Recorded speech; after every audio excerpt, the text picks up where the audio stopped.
రాష్ట్ర వ్యాప్తంగా క్రిస్మస్ సందడి మొదలైంది. జిల్లాలో సెమీ క్రిస్మస్ వేడుకలు ఘనంగా జరుపుకుంటున్నారు. ఇక ఖమ్మం ఐడీఓసీ కార్యాలయంలో సెమీ క్రిస్మస్ వేడుకలు ఘనంగా నిర్వహించారు.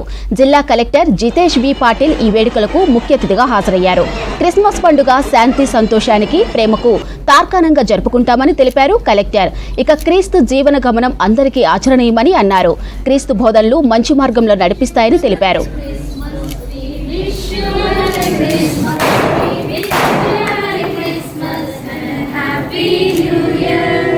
అలాగే సహోద్యోగులందరికీ ఆఫీసర్స్ అందరికీ కూడా ఈ క్రిస్మస్ సందర్భంగా క్రిస్మస్ శుభాకాంక్షలు తెలియజేస్తున్నాను. మరి ప్రపంచాన్ని రక్షించడానికి మాపై మరి నిత్య నరకానికి లోనైన సమయంలో ప్రభువైన యేసుక్రీస్తు వారి లోకానికి వచ్చి ఆయన కల్వరిలో రక్తం కాల్చి ప్రాణం పెట్టడం ద్వారా మనందరికీ కూడా మరి రక్షణ అనుగ్రహించారు. యేసు ప్రభువు ఎందుకు లోకానికి వచ్చారంటే, ఒకటి ఆయన ప్రాణం పెట్టడానికి లోకానికి వచ్చాడు, రెండవది మనందరినీ కూడా పరిశుద్ధపరచడానికి లోకానికి వచ్చాడు. సంగారెడ్డి జిల్లా నారాయణఖేడ్ పట్టణంలో ప్రభుత్వం తరపున క్రిస్మస్ వేడుకలు ఘనంగా నిర్వహించారు. ఎమ్మెల్యే డాక్టర్ సంజీవ్ రెడ్డి ఈ సెలబ్రేషన్ కు ముఖ్య అతిథిగా హాజరయ్యారు. కేక్ కట్ చేసి క్రిస్మస్ శుభాకాంక్షలు తెలిపారు. ఇక ప్రపంచ శాంతి సామరస్యానికి ప్రతి ఒక్కరూ పాటుపడాలని కోరారు. ఈ వేడుకల్లో అధికారులు, పాస్టర్లు, క్రిస్టియన్లు పాల్గొన్నారు.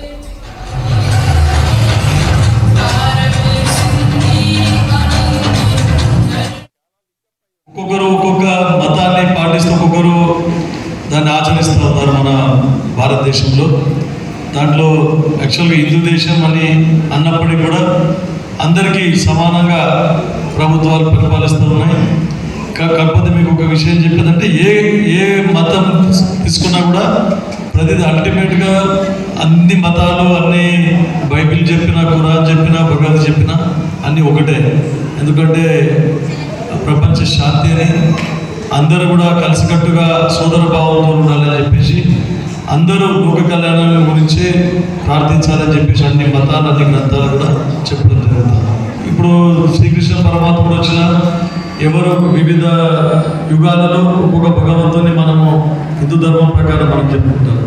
తర్వాత అల్లా కూడా, మీకు మొహమ్మద్ ప్రవక్త కూడా అక్కడికి వచ్చి ఎన్నో భగవంతుని యొక్క సందేశం ఇక్కడ తీసుకొని రావడం జరిగింది. అట్లాగే యేసుక్రీస్తు యేసు ప్రభు గారు కూడా ఇక్కడికి వచ్చి ప్రజలకు అందరికీ మంచిగా చేయాలనే ఉద్దేశంతో లోక కళ్యాణం గురించి ఇక్కడ రావడం జరిగింది.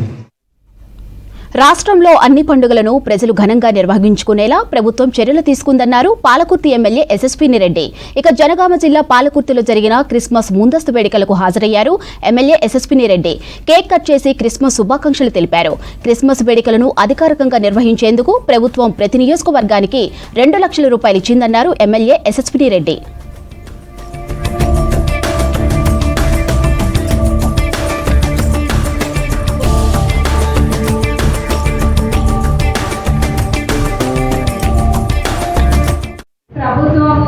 ఈ ఏడాది క్రిస్మస్ సెలబ్రేషన్స్ చేసుకోవడానికి నియోజకవర్గానికి 2 లక్షలు వేడుకలు చేసుకోవడం కోసం ఇవ్వడం జరిగింది. మరి ఏ పండుగ అయినా ఏదైనా కానీ ప్రభుత్వం అన్ని వర్గాల వాళ్ళకి, అన్ని పండుగలకి ప్రభుత్వం ఎప్పుడు కూడా ముందుండి సెలబ్రేషన్స్కి ఇట్లా ఏర్పాట్లు చేయడం జరుగుతుంది. మరి పాలకుర్తి నియోజకవర్గంలో ఉన్న క్రైస్తవులందరి తరఫున మన ప్రభుత్వానికి ధన్యవాదాలు తెలియజేస్తున్నాం. ఆ యేసు ప్రభు ఆశీస్సులు మీ అందరి మీద ఉండాలని మనస్ఫూర్తిగా కోరుకుంటున్నాం. మరి ఇట్లాంటి వేడుకలు ఎన్నో జరగాలి. మీరు అన్నట్టుగా ప్రపంచం మొత్తం కూడా క్రిస్మస్ వేడుకలు అనేది జరుపుకుంటారు. మరి ఆ ప్రభు ఆశీస్సులు మీకు ఉండాలని మరొకసారి కోరుకుంటూ, మన నియోజకవర్గంలో అన్ని అభివృద్ధి పనులకి ఆ ప్రభువు తోడు ఉండాలని కోరుకుంటున్నాం. అన్ని మతాలను సమానంగా ఆదరించిన చరిత్ర తెలంగాణ ప్రాంత సొంతం. అలా నిజాముల కాలంలో కరీంనగర్ నడిబొడ్డున ఓ చర్చి నిర్మాణమైంది. క్రిస్టియన్ మిషనరీలు నిర్మించిన ఈ చర్చికు ఎన్నో ప్రత్యేకతలు ఉన్నాయి. ఆసియాలోని అతిపెద్ద చర్చిగా పేరుగాంచిన మెదక్ చర్చ్ నిర్మాణ పర్యవేక్షణ ఇక్కడి నుంచే జరిగింది. కేవలం ప్రార్థనా మందిరాలే కాదు, హాస్పిటళ్లు, స్కూళ్లు నిర్మించి ప్రజలకు సేవలందించాయి క్రిస్టియన్ మిషనరీలు. ఇక 1911లో నిర్మాణమై ఈ ఏడాదితో 113 ఏళ్లు పూర్తి చేసుకుంటున్న కరీంనగర్ సిఎస్ఐ వెస్లీ కేథడ్రల్ చర్చిపై స్పెషల్ స్టోరీ.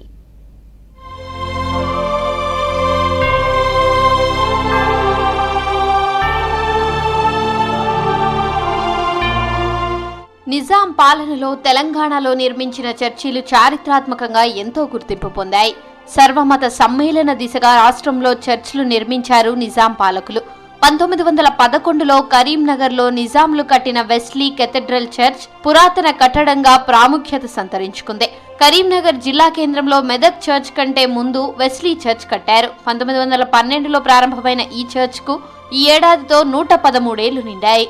1880 నుండి 1910 వరకు రెవరెండ్ బెంజమిన్ ఫ్రాట్ అనేటువంటి గొప్ప మిషనరీ ఈ ప్రాంతంలో పనిచేయడం, కరీంనగర్లో సేవా పరిచర్య జరిగిస్తూ తిరిగి హైదరాబాద్కు వెళ్ళేవారు. అలాంటి సమయంలో వారి యొక్క జ్ఞాపకార్థమై, మరి అలాగే హెచ్ బర్డ్ దొర జ్ఞాపకార్థమై, గౌర్ఫోర్త్ వారి జ్ఞాపకార్థమై ఈ ప్రాంతంలో ఒక మందిర నిర్మాణం అనేటువంటిది చేపట్టాలి అని 1911 సంవత్సరం జనవరి 6వ తారీఖున దీనికి ఫౌండేషన్ అనేటువంటిది వేయడం జరిగింది.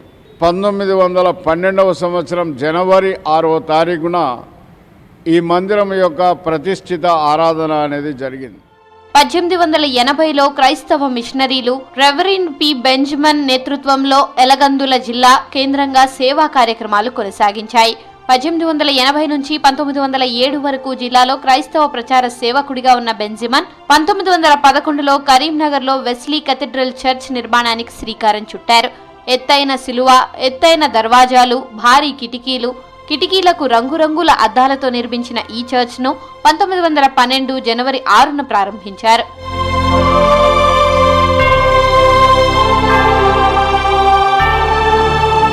మెదక్ చర్చ్ తరువాత అత్యంత ఆదరణ ఉన్న కరీంనగర్ వెస్లీ చర్చ్కు ఏటా వేలాది మంది భక్తులు వస్తుంటారు. ముఖ్యంగా క్రిస్మస్ వేడుకలు ఇక్కడ అంగరంగ వైభవంగా జరుగుతాయి.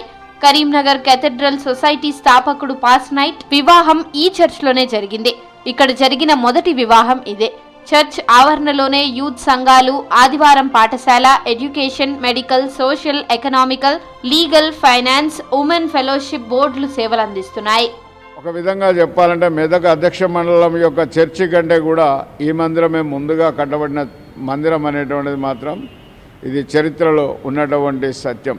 1818లో చార్ల్స్ వాకర్ పాస్నెట్ దొరగారు ఇంగ్లాండ్ ప్రాంతంలో వారు జన్మించి వారు ఆ ప్రాంతానికి మెదక్ ప్రాంతంలోనికి వచ్చిన తర్వాత వారు దానికి సంబంధించినటువంటి అనేకమైనటువంటి విషయాలను సేకరించడం, వారు తిరిగి ఇంగ్లాండ్ నుండి అనేకమైనటువంటి వస్తువులు తేవడం, ఇక్కడ హెడ్ క్వార్టర్గా ఈ కరీంనగర్ ప్రాంతాన్ని హెడ్ క్వార్టర్గా చేసుకొని ఇక్కడ ఉన్నటువంటి ఆనాటి మిషనరీల ద్వారానే వారు సలహాలు సంప్రదింపులు చేసి మెదక్ అధ్యక్ష మండలం యొక్క మందిరం నిర్మించడం అనేటువంటిది కూడా జరిగింది.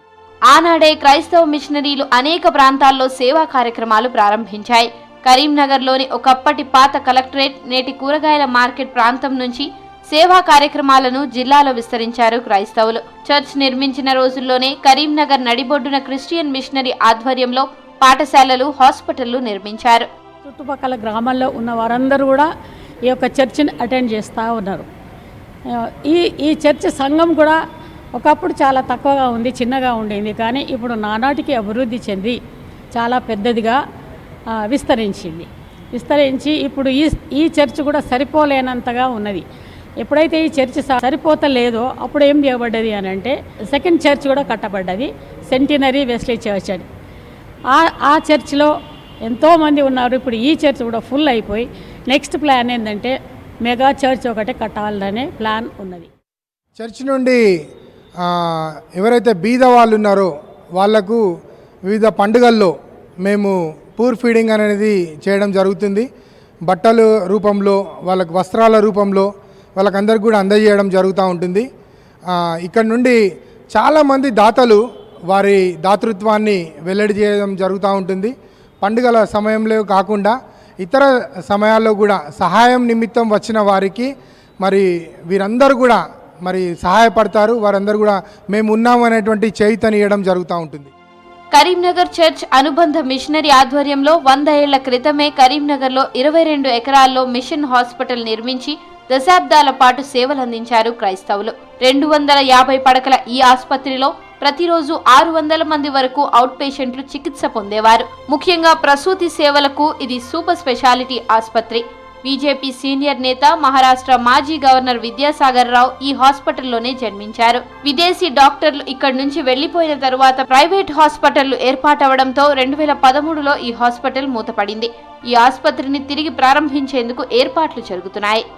మెదక్ మహాదేవాలయం కన్నా ముందు 12 సంవత్సరాల ముందే ఈ చర్చి నిర్మాణం జరిగి అప్పటి నుండి ఇప్పటి వరకు 113 ఏళ్ళ చరిత్ర కలిగిన ఈ దేవాలయంలో మరి ఎంతోమంది ప్రార్థన కోసం వచ్చి ప్రార్థించుకొని వారు దేవుని ద్వారా మరి ప్రతిఫలం పొందినట్టుగా నేను గ్రహించి ఉంటున్నాను. అదే రీతిగా మరి క్రిస్మస్ పండుగ నాడు కులాల మతాలకు అతీతంగా ప్రతి ఒక్కరూ దేవాది దేవునికి పూజించి వారి యొక్క కోరికలను వారి యొక్క విన్నపములను వినిపించుకొని వెళుతుంటారు. దగ్గర 5 నుంచి 6 వేల మంది వచ్చి వారి యొక్క మొక్కులను చెల్లించుకొని వారు ప్రార్థించుకొని వారికి ఎన్నో మంచి మేలు కార్యాలు జరుగుతాయని విశ్వాసంతో ఇక్కడ వచ్చి పూజిస్తున్నారు. అట్టి అవకాశం ఇది దేవాలయంలో ఉన్నది. కరీంనగర్లో కేథడ్రల్ చర్చ్ కంటే ముందు సెంటినరీ మిషన్ స్కూల్ ప్రారంభించాయి క్రిస్టియన్ మిషనరీలు. 1884లో స్కూల్ని ప్రారంభించి అనుబంధంగా జూనియర్ కాలేజ్ కూడా నిర్మించారు. మాజీ మంత్రి సత్యనారాయణరావు, మాజీ ఎంపీ చొక్కారావు, ప్రస్తుత ఎమ్మెల్యే గంగుల కమలాకర్ ఈ స్కూల్లోనే చదువుకున్నారు. యేసుక్రీస్తు జన్మించినప్పటి నుంచి తను ఈ యొక్క లోకంలో జీవించిన 33.5 సంవత్సరాల గుర్తుకు సూచనగా ఒక క్రాస్ అలాగా శిలువ అనేది ఈ యొక్క ప్రాంగణంలో 2023లో నిర్మించడం జరిగింది. దాన్ని కూడా చూడడానికి అనేక మంది భక్తులు ఈ యొక్క దేవాలయానికి విజిట్ చేస్తూ ఉంటారు. ఇక సెంటినరీ వెస్లీ చర్చ్లో ఈసారి క్రిస్మస్ వేడుకలు ఘనంగా నిర్వహించేందుకు ఏర్పాట్లు చేస్తున్నారు.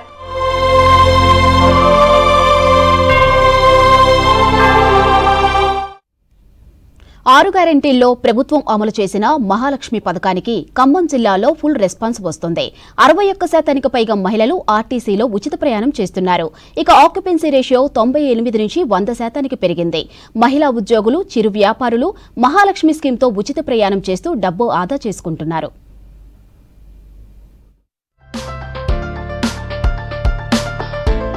ఖమ్మం జిల్లాలో మహాలక్ష్మి పథకానికి మంచి రెస్పాన్స్ ఉంది. ఫ్రీ బస్సు సౌకర్యాన్ని మహిళలు సద్వినియోగం చేసుకుంటున్నారు. బస్సు ప్రయాణం ఉచితం కావడంతో టికెట్ డబ్బులు మిగిలి సేవింగ్స్ పెరిగాయంటున్నారు మహిళలు. అంత మంచిగానే ఉంది. ఫ్రీ బస్ వేసిండు సారు. ఎన్నిసార్లు తిరుగుతున్నాం, పోయిన 10-15 సార్లు దాకా పోయినాం. ఆడవాళ్ళు పెడతానమే సార్. ఇప్పుడు ఈ బస్సు వచ్చిన కాడ నుంచి అప్పుడు ఆడవాళ్ళు గడప దాటేటోళ్ళు కాదు సారు. ఇప్పుడు ఏమి లే, ఇక అట్లా పోతున్నాం. మరి ఫ్రీ బస్సుగా సారు పోతున్నాం. అట్లా ఇక మంచిగానే పోతున్నాం, మంచిగానే వస్తున్నాం. మహాలక్ష్మి స్కీమ్ కింద 61% పైగా మహిళలు ఆర్టీసీలో ఉచిత ప్రయాణం చేస్తున్నారు. మహిళా ప్రయాణికుల సంఖ్య పెరగడంతో ఆర్టీసీలో 69% ఉన్న ఆక్యుపెన్సీ రేషియో 98% పెరిగింది. కొన్ని చోట్ల 100% కూడా నమోదవుతోంది. సీట్ల సంఖ్యకు మించి ప్రయాణికులు ఆర్టీసీ బస్సుల్లో జర్నీ చేస్తున్నారు. ఇంతకుముందు ఫ్రీ పెట్టినప్పుడైతే ఇక 1 టైం ఓన్లీ రాఖీ పండుగ మాత్రమే వెళ్ళేది. ఇప్పుడు అదేం లేదు, చిన్న చిన్న ఫంక్షన్లు అయినా వెళ్ళొస్తూనే ఉన్నాం. మామూలుగా బేరం లేకున్నా ఒక 10 రోజులు ఇంటికాడున్నా పిల్లల్ని తీసుకొని వెళ్ళేసి వస్తున్నాం వాళ్ళ ఇంటికి. దీనివల్ల కొద్దిగా మంచిగానే ఉంది. కానీ మరీ రష్ అయినప్పుడు ప్రెగ్నెన్సీ వాళ్ళకి, కొద్దిగా ముసలి వాళ్ళకి ఎక్కడానికి ఫ్రీ బస్ అనేసి కొట్టుకుంటారు. అది కొద్ది తగ్గితే బాగుంటుంది. ఉచిత ప్రయాణంతో పల్లె వెలుగు ఎక్స్ప్రెస్ బస్సులు ప్రయాణికులతో కిక్కిరిసిపోతున్నాయి. ఖమ్మం రీజియన్ పరిధిలో 7 ఆర్టీసీ డిపోలుండగా 385 వరకు బస్సుల్లో మహాలక్ష్మి వర్తిస్తోంది. ఇందులో పల్లె వెలుగులు 74, ఎక్స్ప్రెస్ బస్సులు 65, అద్దె బస్సుల్లో పల్లె వెలుగు బస్సులు 121 ఉన్నాయి. ఎక్స్ప్రెస్ బస్సులు మరో 122 నడుస్తున్నాయి. ఓవరాల్ గా ఈ స్కీమ్ తో ఆర్టీసీకి భారీగా ఆదాయం వస్తోంది. ఖమ్మం రీజియన్ పరిధిలో గతేడాది డిసెంబర్ 9 నుంచి ఇప్పటి వరకు 4 కోట్లకు పైగా జీరో టికెట్స్ ఉన్నాయి. ఈ టికెట్ల మొత్తాన్ని ప్రభుత్వం ఆర్టీసీకి చెల్లించడంతో సంస్థకు 208 కోట్ల ఆదాయం వచ్చిందని చెప్పారు అధికారులు. 4 కోట్ల మంది, మన 4,30,00,000 మంది మహాలక్ష్మిలు ట్రావెల్ చేసి 208 కోట్ల ఆదా చేసుకున్నారు. సో ఇందులో ఏంటంటే మనము దరిదాపు 353 బస్సులు ఎక్స్ప్రెస్ అయితే కానీ పల్లె వెలుగు అయితే కానీ తిప్పుతున్నాము. దాని ఆ బస్సులని నిరంతరంగా ఎటువంటి ప్రాబ్లం లేకుండా మేజర్ రూట్స్ ఎక్కడైతే డిమాండ్ ఉందో, ట్రాఫిక్ డిమాండ్, దానికి అనుగుణంగా మనం ఆపరేట్ చేస్తున్నాము. ఖమ్మం డిపో పరిధిలో అత్యధికంగా 1 కోటి మందికి పైగా మహిళలు మహాలక్ష్మి స్కీమ్ను ఉపయోగించుకున్నారు. ఇల్లందులో తక్కువగా 15 లక్షల మంది మహిళలు జీరో టికెట్స్తో ప్రయాణించారు. ఉమ్మడి వరంగల్ జిల్లా గ్రేటర్ వరంగల్పై ప్రభుత్వం ప్రత్యేక దృష్టి పెట్టినందుకు సీఎం రేవంత్కు కృతజ్ఞతలు తెలిపారు నగర మేధావులు, ప్రజా సంఘాల నేతలు. ఇక వరంగల్ అభివృద్ధి యజ్ఞాన్ని కాంగ్రెస్ సర్కార్ ఇలాగే కొనసాగించాలన్నారు. గత 10 ఏళ్లలో వరంగల్ నగరం పూర్తిగా వెనుకబడిందన్నారు. ఇక భవిష్యత్తులో వరంగల్ను రాష్ట్ర 2వ రాజధానిగా చేయాలన్నారు. హనుమకొండలో ఫోరం ఫర్ బెటర్ వరంగల్ ఆధ్వర్యంలో మేధావుల రౌండ్ టేబుల్ సమావేశం జరిగింది. ఈ సమావేశంలో ప్రొఫెసర్ వెంకటనారాయణ, ప్రజా సంఘాల నేతలు, మేధావులు పాల్గొన్నారు. ఒక విజన్ ఇవ్వాలి, వరంగల్ నగరం ఏ విధంగా అభివృద్ధి చెందితే బాగుంటుంది, ఏ విధంగా మౌలిక సౌకర్యాల కల్పన చేయాలి, నగరం అనేది హైదరాబాద్కు ధీటుగా కౌంటర్ మ్యాగ్నెట్గా ఎట్లా ఎదగాలి, హైదరాబాద్ లాగే వరంగల్ నగరం జీడిపికి తెలంగాణ ఆదాయ రాష్ట్రానికి ఇన్కమ్ ఇవ్వాలి, ఉపాధి కల్పన కేంద్రంగా ఉండాలి, ఉమ్మడి జిల్లా ప్రజలందరికీ వరంగల్ నగరం ఉపాధి కల్పించే దిశలో ఆర్థికంగా, సామాజికంగా, రాజకీయంగా. కిమ్స్లో చికిత్స పొందుతున్న చిన్నారి శ్రీతేజ్ ఆరోగ్య పరిస్థితులు తెలుసుకున్నారు మంత్రి కోమిటిరెడ్డి. సంజా థియేటర్ తొక్కిసలాటలో గాయపడిన శ్రీతేజ్ను కిమ్స్కు వెళ్లి చూశారు మంత్రి. ఇక డాక్టర్లతో మాట్లాడి కండిషన్ ఎలా ఉందో అడిగి తెలుసుకున్నారు. బాలుడి కుటుంబానికి అండగా ఉంటామన్నారు. ప్రస్తుతం కోమిటిరెడ్డి మాట్లాడుతున్నారు. లైవ్లో చూద్దాం.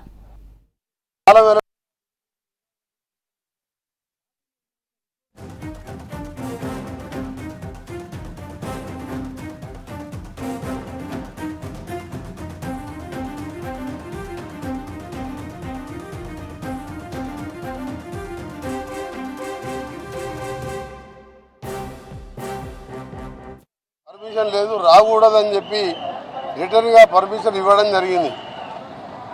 అయినా సరే 4వ తారీఖు రోజు 9:30కి బెనిఫిట్ షో స్టార్ట్ అయిన తర్వాత ఆ హీరో గారు హీరోయిన్ గారు సినిమాకి రావడం, ఒకటేసారి ఆయన కాన్వాయ్ విత్ బౌన్సర్స్, అంటే మీకు తెలుసుగా ఉన్న బౌన్సర్స్ పెట్టుకుంటారు హీరోలు, ఆయన బౌన్సర్లతో లోపలికి గేట్ తీసుకొని పోవడం, ఆ గేట్ తీయగానే వేలాది మందిగా చిక్కటిపల్లి చౌరస్తా అంటే 10-20 సినిమా థియేటర్లు ఉంటాయి, ఎప్పుడు హోటల్స్ ఉంటాయి, రష్ ఉంటుంది.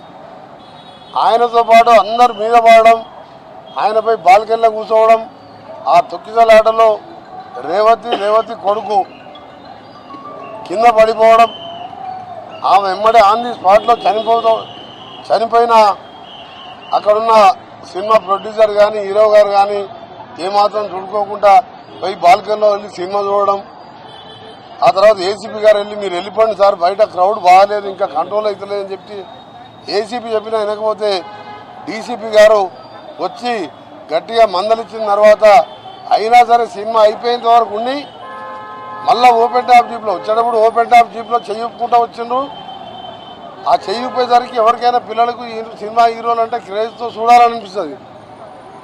మళ్ళీ పోయేటప్పుడు కూడా అక్కడ రేవతి చనిపోయి ఉన్నది, కుమారుడు కోమాలకి వెళ్ళిపోయిండు, చెయ్యిపుకుంటూ హీరో వెళ్ళిపోవడం, సినిమా ప్రొడక్షన్ టీం కానీ ఎవరు కానీ అక్కడ ఎవరు పట్టించుకోకుంటే అక్కడికి వచ్చిన ప్రేక్షకులు దేశ్ముఖ్ హాస్పిటల్ తీసుకుపోవడం, అప్పటికే ఆమె చనిపోవడం, ఆ తర్వాత ఆ అబ్బాయిని కిమ్స్కి చేర్చుకోవడం.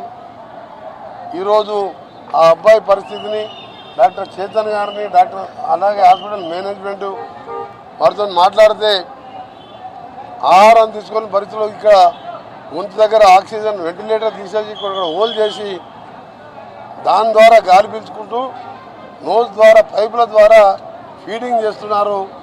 చాలా వీక్గా ఉన్నాడు అబ్బాయి.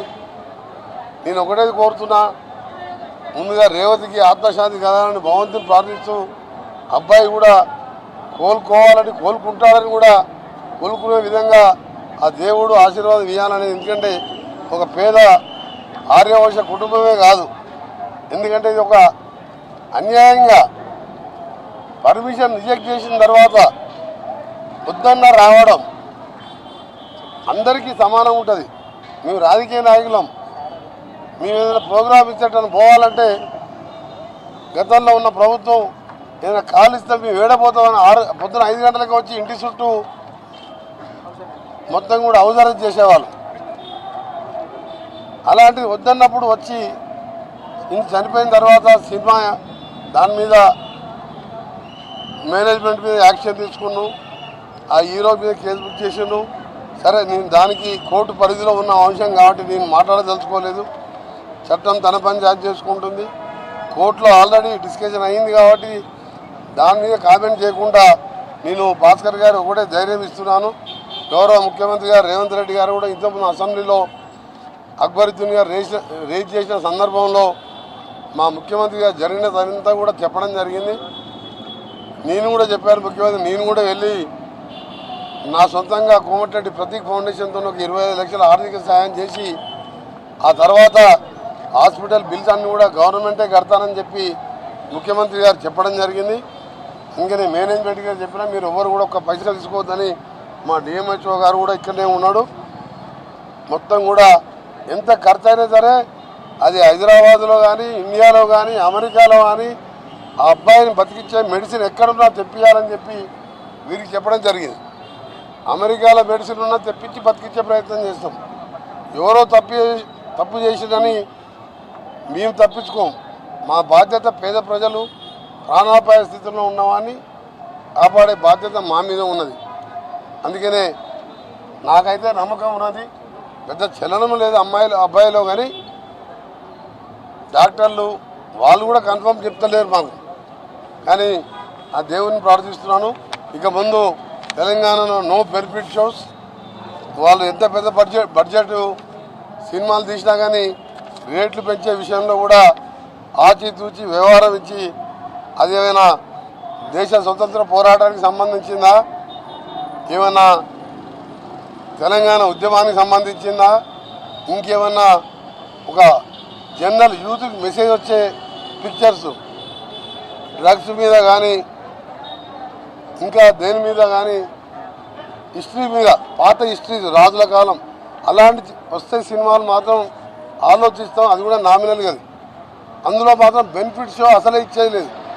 సినిమా రిలీజింగ్ డేట్ 5th రోజు 4th రోజు బెనిఫిట్ షో అడగడం. ఆ ఫ్యాన్స్ వాళ్ళ కోరిక మేరకు ఏంటంటే వాళ్ళు చూసి సరే ఫ్యాన్స్ ఎంజాయ్ చేస్తారు ఇవ్వడం. ఇవన్నీ కూడా స్టాప్. పుష్ప 2తోనే స్టాప్. పుష్ప 2 మీరందరూ చూసిందంటే పుష్ప 2 మంచిగా ఉందంటే మీరు చూడండి. నేను కూడా చూసిన. కానీ నేను మనకి తెలుగు సినిమాలు ఎక్సెప్ట్ హిస్టరీ సినిమాలు, దేవుళ్ళ సినిమాలు, రాజుల సినిమాలు, తెలంగాణ సినిమాలు తప్ప తెలుగు సినిమాలు చూడదలుచుకోలేదు. ఎందుకంటే 3.5 గంటలు చాలా పనులు చేసుకుని 10 ఊళ్ళకి పోయించేవారు నేను. ఆ సినిమా చూసిన తర్వాత మన యువకులు కూడా ఖరాబ్ అయిపోతారు సమాజంలో. అందుకనే ఎక్కువ కామెంట్ చేయగానే నాకు బాధ ఏంటంటే నాకు తెలియని వారు చనిపోయినా కానీ తెలియని వారు బాధలున్నా, తెలియని వారి పేదవాడు చదువుకోవాలన్నా, తెలియని వారింట్లో పెళ్ళి ఉన్నా 30 సంవత్సరాలుగా నా సొంతంగా సేవ చేయను. కానీ ఈ ఇన్సిడెంట్ చూసిన తర్వాత రాష్ట్ర ప్రభుత్వం పరంగా మేము కూడా చింతిస్తున్నాం. మేము కూడా క్షమాపణలు చెప్తున్నాం. ఇక ముందు బెనిఫిట్ షోలు ఇవ్వమని చెప్పి మీకు మాటిస్తున్నాం. ఇప్పుడు ప్రతి ఫౌండేషన్కి వెళ్ళి 25 లాక్ చెక్స్ ఆయనకు లివర్ ట్రాన్స్ప్లాంట్ అయినప్పుడు 12-13 లక్షలు అయిపోయింది. ఆ తల్లి రేవతి ఈయనకు జన్మనిచ్చి ఆమె స్వర్గానికి వెళ్ళింది. ఆమెకు ఆత్మశాంతి కలగాలి. ఈ కుటుంబ బాధ్యత పిల్లల చదువు కానీ ఆయన ఆరోగ్యంలో ఎప్పుడైనా మందులకు కానీ ఏది ఇబ్బంది ఉన్నా కోమటిరెడ్డి వెంకరెడ్డిగా నా బాధ్యత ఉంటుంది. నేను మంత్రిగా ఉన్నా లేకున్నా నేను ఒకసారి మాట ఇచ్చిన కాబట్టి తప్పకుండా కుటుంబాన్ని అన్న ఉంటానని ముఖ్యమంత్రి గారు మరీగా నాకు అసెంబ్లీకి వెళ్ళి నడుస్తున్నాగానే నన్ను పోయి రమ్మని చెప్పి మేము నిన్న మన అసెంబ్లీ సెషన్లో బిజీగా ఉన్నా ముఖ్యమంత్రి గారు ఆదేశం మేరకు వచ్చి వారికి డిఎంహెచ్ఓ గారికి మేనేజ్మెంట్కు పోలీసుకు అందరికీ చెప్తున్నాను దగ్గర నుండి చూసుకోమని చెప్పి మరొకసారి ముఖ్యమంత్రి గారు కూడా క్లియర్గా చెప్పారు ఎంత ఖర్చు అయినా ఆ అబ్బాయిని రక్షించుకుందామని.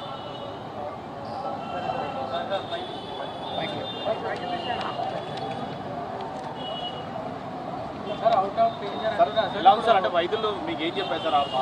పిల్లగాళ్ళ ఆరోగ్య పరిస్థితి పైన వైద్యులతో మాట్లాడారు. వైద్యులు ఏం చెప్పారు?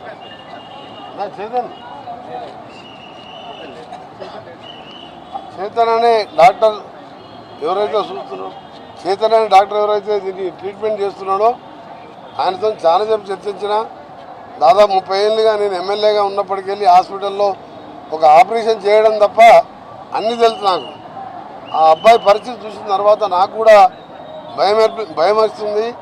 అలాగే ఎంతో కొంచెం ఆశ ఉన్నది. ఎందుకంటే అప్పుడప్పుడు ఇక కొంచెం మూమెంట్ ఉన్నదని చెప్పి వాళ్ళు చెప్తున్నారు. కానీ ఒక 2-3 రోజులు అయితే కానీ మొత్తం చెప్పలేము. కానీ ఒక doctor Chetan main doctor treatment అని చెప్పింది ఏంటంటే అది 1 సంవత్సరం పట్టవచ్చు, 2 సంవత్సరాలు పట్టవచ్చు, మాటలు రావచ్చు రాకపోవచ్చు, ఒకవేళ బతికినా కానీ ఇవన్నీ కూడా ఉండొచ్చు అని మాత్రం ఒక మాట చెప్పిండు. అది విన్నప్పటికీ చాలా బాధ అనిపిస్తున్నది. అందుకని మళ్ళీ ఆ భగవంతుని ప్రార్థిస్తున్నా త్వరగా కోలుకోవాలని. సినిమా ఇండస్ట్రీకి ప్రభుత్వానికి ఏమైనా కోల్డ్ వార్ జరుగుతుందా సార్? వైభవోపేతమైన శ్రీశైలం మహాక్షేత్రం శతాబ్దాల నాటి ఎన్నో చారిత్రక విశేషాలను పెనవేసుకుని భక్తి ఆధ్యాత్మిక భావాలతో పాటు వారసత్వ సంపదను కూడా భావితరాలకు అందిస్తుంది. ఆంధ్రప్రదేశ్ తొలి పాలకుల కాలంలో శ్రీశైల క్షేత్రం అంచెలంచెలుగా అభివృద్ధి చెందింది. ఎన్నో ప్రత్యేకతలు సంతరించుకున్న ఈ క్షేత్రంలో ఆలయ ప్రాకార కుడ్యం ఎంతో విశిష్టమైన కట్టడం. ఈ శిల్పాకార విశేషాలతో ఫోటోగ్రఫీ, వీడియో డాక్యుమెంట్ చేయించారు ఆలయ అధికారులు.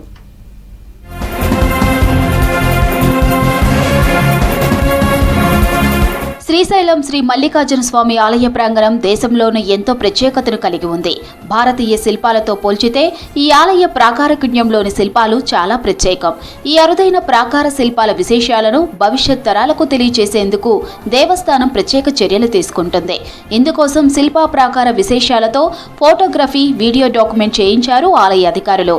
శ్రీశైలం ఆలయ ప్రాకారాన్ని అత్యంత పవిత్రంగా భావించి పర్యవేక్షణ చేపడుతున్నారు.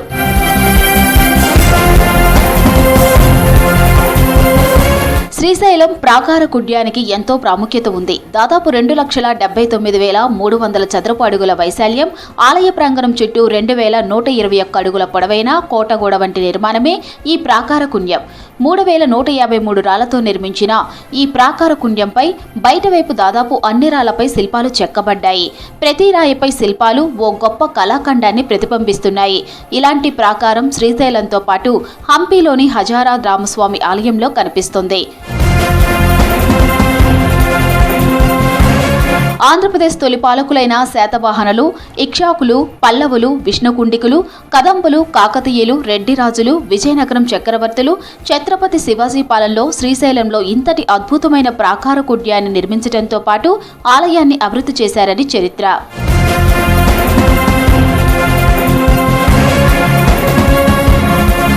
విజయనగరం రాజుల కాలంలో సామంత ప్రభువు శాంతలింగళ్ల ఆధ్వర్యంలో కొండేజు అనే ప్రాంతీయ శిల్పి శ్రీశైలం ప్రాకారంపై శిల్పాలు చెక్కారని చరిత్ర చెబుతుంది. విజయనగర చక్రవర్తి శ్రీకృష్ణదేవరాయలు అధికారాన్ని ఏర్పరచుకోవడానికి ముందు శాంతలింగంలు శ్రీశైలాన్ని పాలించారని పురాణాలు ఉన్నాయి. ఈ రాజే శ్రీశైలంలో ప్రాకారాలను నిర్మించారని తెలుస్తుంది. ఈ ప్రాకారంపై శిల్పాలు చెక్కిన కొండేజు నంద్యాల జిల్లా ఆత్మకూరు సమీపంలోని నందికుంట గ్రామస్తునిగా చరిత్ర చెబుతుంది. శ్రీశైలం ప్రాకార శిల్పాలను పలు రకాలుగా విభజించారు. దేవతలకు, పురాణాలకు, మతాచారాలకు సంబంధించిన శిల్పాలను మత శిల్పాలని, అడవులు, జంతువులు, పక్షులు మొదలైన వాటిని ప్రకృతి శిల్పాలను విభజించారు. ఒకప్పుడు మానవ జీవితంలో భాగమైన వేట, తిరునాళ్లు, దండయాత్రలకు సంబంధించిన వాటిని సామాజిక శిల్పాలని, తోరణాలు, అలంకారిక చిహ్నాలు, చతురస్ర, దీర్ఘచతురస్ర నమూనాలను అలంకార శిల్పాలని చెబుతున్నారు.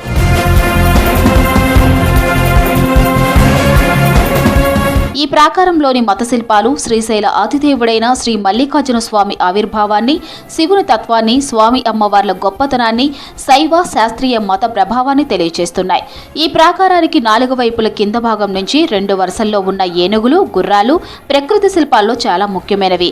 ఇక సామాజిక శిల్పాలు ఆనాటి ఆధ్యాత్మికత, వ్యక్తిత్వం, దేహాభావాలు, విలాసాలు, యుద్ధ రీతులు, వేట దృశ్యాలు, దేవుని ఊరేగింపులు, సంగీతంతో కూడిన నృత్యాలు, జానపద నృత్య రీతులను సూచిస్తున్నాయి. ఇతిహాస, పౌరాణిక వృత్తాంతాలు, జానపద జీవన చిత్రీకరణ శిల్పాలు అలంకారిక శిల్పాలుగా గుర్తించారు. ఈ శిలాల్లో ఆనాటి అలంకార వైవిధ్యం స్పష్టంగా కనబడుతోంది.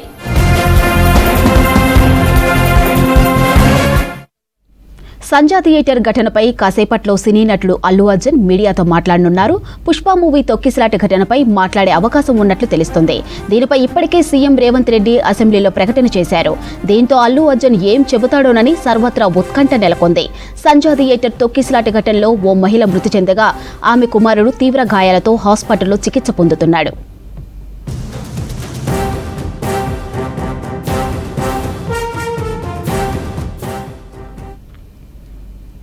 ఉమ్మడి ఆదిలాబాద్ జిల్లాలో చారిత్రాత్మక ప్రాచీన కట్టడాలు నిరాధారణకు గురవుతున్నాయి.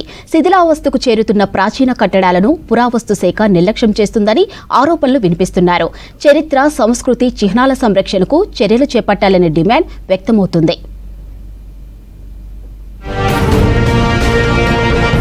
ఉమ్మడి ఆదిలాబాద్ జిల్లాలో ప్రాచీన కట్టడాల్లో 72 చారిత్రాత్మక కోటలున్నాయి. నిర్మల్ పట్టణంలో నిజాం పాలకులు 12 కోటలు నిర్మించారు. 1740లో ఈ కోటల నిర్మాణం చేపట్టారు. ఫ్రెంచ్ ఇంజనీర్ల నైపుణ్యంతో అద్భుతంగా నిర్మించిన ఈ కోటలు ప్రస్తుతం పురావస్తు శాఖ పట్టించుకోకపోవడంతో శిథిలావస్థకు చేరాయి. నిజాం పాలకుల కట్టడాల్లో ఫిరంగి కోటకు ఎంతో ప్రాముఖ్యత ఉంది. సముద్ర మట్టానికి 296 మీటర్ల ఎత్తులో ఉన్న నిర్మల్ పట్టణంలో 40 మీటర్ల పొడవులో ఈ కోట నిర్మాణం చేపట్టారు. 14 కిలోమీటర్ల పరిధిలో విస్తరించి ఉన్న ఛత్తీస్గఢ్ కోటపై శత్రుదాడులను నిరోధించేందుకు ఫిరంగి కోట నిర్మించారని చరిత్ర చెబుతోంది. ఇక ఈ కోట నిర్మల్ జిల్లా ఆయుధ కర్మాగారంగా ప్రసిద్ధి చెందింది. ప్రాచీన కట్టడాలకు నిర్మల్ పుట్టినిల్లుగా ఉందన్నారు స్థానికులు. నిమ్మల రాజులు, కాకతీయులు ఇక్కడ కోటలు నిర్మించారని తెలిపారు. ఫిరంగి కోట అద్భుతమైన కళాఖండమని, ఇక్కడ అరుదైన వృక్ష సంపదతో జీవ వైవిధ్యం ఉట్టిపడుతుందని చెప్పారు. శత్రువుల నుంచి రక్షించడం కొరకు ఇక్కడ ఉన్న ఇనుముతోటి ఫిరంగులను, కత్తులను తయారు చేసి ఆ కాలంలో ఫ్రెంచ్ ఇంజనీర్లను నిర్మల్కు పిలిపించి వాళ్ళ సహాయంతో కోటల్ని నిర్మించిండ్రు. ఈ చారిత్రక కట్టడాలు ఇప్పుడు రాను అంత మరుగున పడిపోతున్నాయి. ఇటువంటి కాలంలో ఈ తెలంగాణ ప్రభుత్వం ఈ కోటలను రక్షించడానికి చర్యలు తీసుకోవాలని మేము కోరుతున్నాం. మనకి ఇది భైరవ బుర్జ్ అని పేరెందుకు వచ్చిందంటే ఇక్కడ నిమ్మల నాయుడు పరిపాలన కాలంలో భైరవ ఆలయం, భైరవ గుహ ఉంది. ఆ గుహ నిమ్మల నాయుడు పరిపాలన కాలంలో కట్టడం జరిగింది. ఈ భైరవ బుర్జ్ మాత్రము శ్రీనివాసరావు కాలంలోనే ఇక్కడ కట్టి ఒక రకంగా ఆ రాజ కుటుంబీకులు అక్కడ వచ్చినప్పుడు పూజా పునస్కారాలు చేసినప్పుడు వారికి రక్షణార్థము ఈ యొక్క ఫిరంగిని ఇక్కడ ఉంచడం జరిగింది. కరీంనగర్ ప్రాంతాన్ని పాలించిన ఇబ్రహీం రాజు 1780లో నిర్మల్ కోటలపై దాడులు చేసి కోటలను ఆక్రమించుకున్నారని చరిత్ర చెబుతోంది. ఆ తర్వాత నిజాంలు, బ్రిటిష్ సైనికులు ఇబ్రహీంను అంతమొందించారు. ఈ కోటలో గుప్త నిధుల రక్షణకు పాలకులు నాగబంధం ఏర్పాటు చేశారని ప్రచారం ఉంది. ఆ తర్వాత శ్రీనివాసరావులు ఈ కోట పునఃనిర్మాణం చేపట్టారు.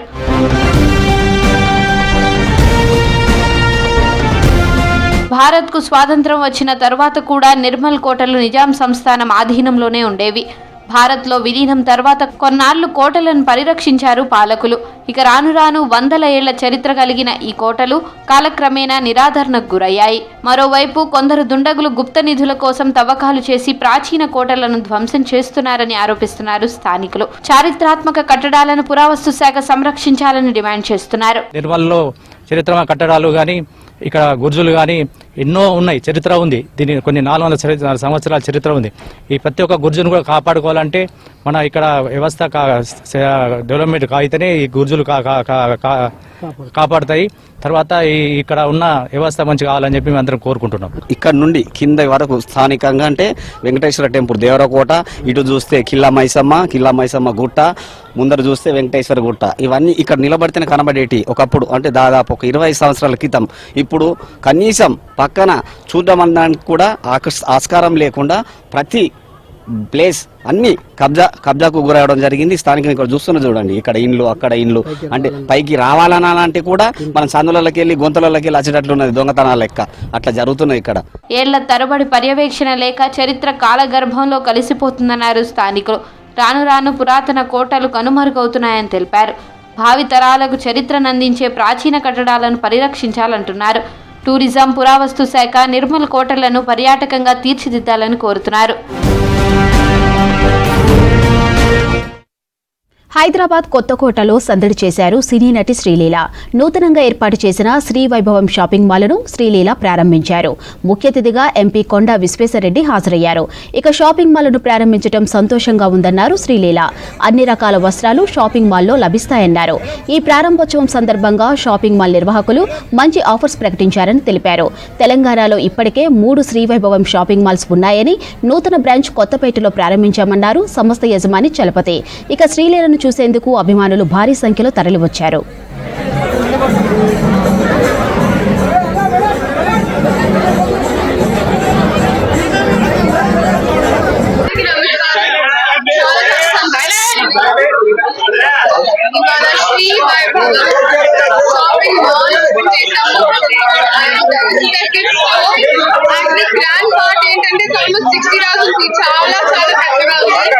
ఈ షాపింగ్ మాల్ని మేము నెలకొల్పిన ఉద్దేశం చిన్న బడ్జెట్లో పెద్ద వస్త్రాలు, అంటే అందుకే మేము సెలెక్ట్ చేసుకున్న పేరు కూడా వైభవం. ప్రతి వేడుక వైభవంగా ఉండాలనేది మా ఆకాంక్ష. మా వస్త్రాలు నాణ్యమైనగా అనుకూలమైన ధరల్లో అందరికీ అందుబాటు ధరల్లో ఇవ్వాలనే ఉద్దేశంతో మేము ఈ సంస్థను స్థాపించడం జరిగింది. మా సంస్థ ఒక్కటిగా మొదలై ఇప్పుడు ఇది 12వ షాపు. మాది వైభవ్ ఉంది 4th స్టోరు. దానికన్నా ముందు మా ఇంకా 7 స్టోర్స్ చిన్నవి ఉన్నాయి. చిన్న స్థాయి నుండి పెద్ద స్థాయికి రావడానికి మాకు ప్రజల సహకారం చాలా బాగా ఉంది. ఈ విధంగా మేము ఇంకా ముందుకు పోవాలని, మమ్మల్ని అందరూ ఆశీర్వదించాలని కోరుకుంటున్నాం. ఇవి బులెటిన్ అప్డేట్స్.